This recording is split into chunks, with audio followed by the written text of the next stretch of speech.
I 100% agree. And I had a strategy going into this. I mean, we can talk about it later if you want, but I actually developed a strategy early on how I wanted to do the whole thing and how I wanted to come in. And I basically executed every goal that I had of mine. Okay, so let's talk about the execution you did right off the bat, right? Okay, who did you know before? Like, okay, how did you even be like, okay, I'm gonna buy this snake, I'm gonna buy this snake, I'm gonna put them together, boom, this is what I want. How the fuck did that happen? Were you on Morph Market just fucking around? Like, what? How did we even get to that? That's what I want to know.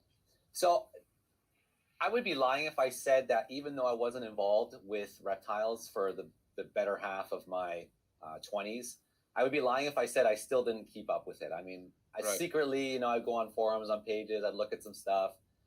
When I discovered Morph Market, I spent a lot of time. I wanted to learn the genetics aspect of it, and it's really tough, man. I mean, the genetics is like Mount Everest when you're looking at it. It's so difficult to get onto it if you have no exposure whatsoever. Yeah. But the Morph Market calculator was an amazing tool. I remember I used to spend like hours at night on my laptop just typing in random combinations in the calculator, seeing what came out, trying to understand how the whole thing worked. And you eventually get it. You get the whole thing, right? Right. But basically, my first few animals that I bought, they came from the inspiration. So I saw a dreamsicle at Mutations Creations table. That was the first animal I saw. And I remember asking him about it, and it was a male. And he was fair in the sense where he told me at the time that I wasn't ready for a male because I had no female. So he kind of steered me in the right direction. I ended up buying some animals from him to kind of get started. And then I discovered Justin Kabilka's channel because I started watching a lot of YouTube videos. And I still remember he did this video of this clown stuff. He had like a firefly clown on it. And I thought, like, I saw firefly clown and I was like, dude, that thing is ridiculous. So gorgeous. Everybody else is like, dude, it's just a firefly clown. To me, I was like, that snake is bright yellow. It's insane. I got to make that. So what did I do? I called him up or I emailed him. I said, hey, do you have firefly clowns? So he did. So the first, she actually bred for me last year. She was one of my first, I would say, first 6 animals that I bought was that firefly clown initially. And so your very first purchase, ball python, came from JKR? No, first one's from Mutation. So I bought 3, if I remember correctly, lavender het pied. I bought a clown. Well, she's actually a blade clown, she proved out to be. And I bought a black pastel, double het, dreamsicle. Those are the 3 first animals I bought from Billy up in Canada here. Shout out to Billy, by the way. He's in the comments. Big fucking OG, triple OG, triple triple. What up, Billy? Mutation Creations. Thanks for being here. Yeah, he because that's a big advice I get to everybody is everybody always asks me, like, how do you get started? Man, it's so hard. If you don't know anything about the reptiles or the snakes whatsoever, you really got to align yourself with somebody who's doing it. They again at the end of the day, what they say is very opinion based, but their opinion holds a little bit more weight because they're doing it. So you can gather all that opinion and kind of help steer you. And Billy in the beginning kind of helped keep me planted. And then I just fell on Justin's channel. I saw the stuff he was producing, and I was like, wow, it completely shifted. It was like less caring about other people's demographics and let me try to create my own community of people that like me. And it's worked very well. Nice. I mean, I feel like you've kept that community, which is good, because people build relationships and they shit all over them. And that's the unfortunate part of things. But hey, listen, if you fucking fly straight arrow, and I met JP in person. So, okay, let's go back. I didn't get to finish what I was saying, how I was jealous off JP going to Tinley and fucking meeting everyone that I wanted to meet before him or anybody else. Okay, there. Anyway, so I see him with pictures. I appreciate that. Yeah, it's all good. So, anyways, since that point, I never fucking followed JP, even though I should have, because I liked everything he had. I didn't fucking follow JP because I was like, you know what? Because there was other drama, of course, and I know this isn't new to anyone, but there was some bullshit drama, and it kind of made some political stands, and I didn't know JP. I knew the other fucking party, and I was riding with the other party, but we met in fucking person, and you know what's funny? Before we spoke to each other, I was still annoyed by him. I saw you. You were standing at Jay Brewer's place in Northern California, and you kept avoiding me. I was texting Billy. I was like, yo, fucking JP's right here, bro. I don't know, you know what I mean? But I was like, you know what? Here's the deal. I'm gonna say what up to him, bro. Like, I gotta see what this dude's all about.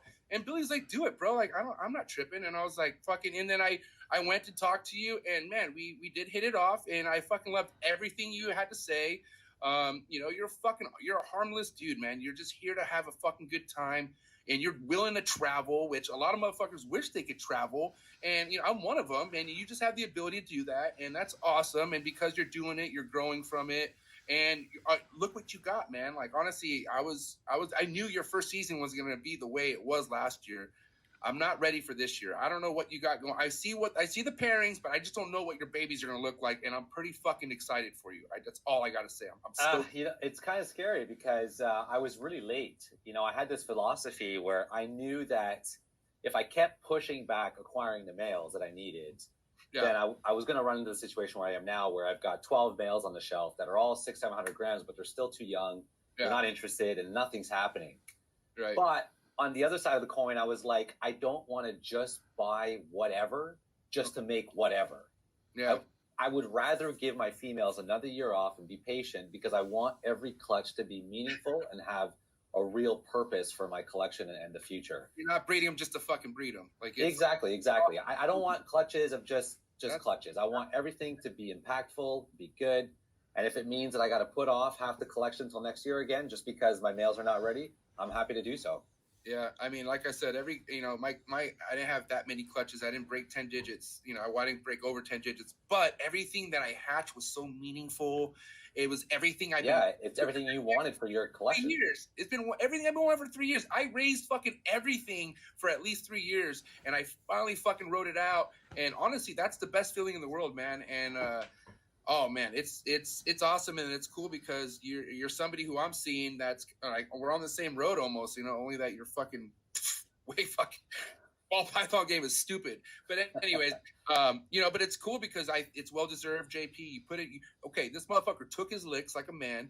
Okay, fucking, you know, he still takes his licks. Motherfuckers still hate on JP. I don't know why, man. Let the motherfucker live his life. He ain't hurting nobody, and he's fucking killing the game. We should be supporting this motherfucker, and that's just how I feel. I'm not gonna rant right now, but anyways, JP, let's talk about okay. How many clutches you got going this year? What's the best case scenario?